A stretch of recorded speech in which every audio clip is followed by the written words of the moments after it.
ભગવાન રામની ચરણ પાદુકા આવી રાજકોટ ચરણ પાદુકાના દર્શન માટે રાજકીય સામાજિક અગ્રણીઓ ઉપસ્થિત રહ્યા હતા। ફટાકડા ફોડી ઉજવણી કરવામાં આવી। ભાજપ અગ્રણી કાશ્મીરા નથવાણીના ઘરે ચરણ પાદુકા રખાય। રાજકોટથી ચરણ પાદુકા જશે સોમનાથ।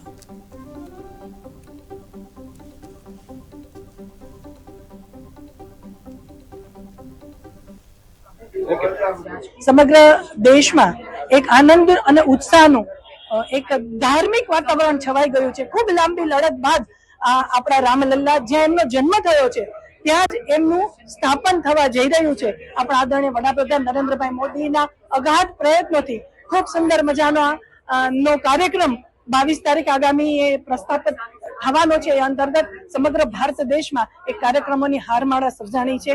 એ અંતર્ગત એમના ચરણ પાદુકા પણ ભારત ભ્રમણમાં નીકળ્યા છે, જે અહીંથી દ્વારકા જવાના છે। તો અહીં ટૂંકું રોકાણ અહીં રાજકોટ ખાતે કર્યું છે, મારા ઘરે પધાર્યા છે।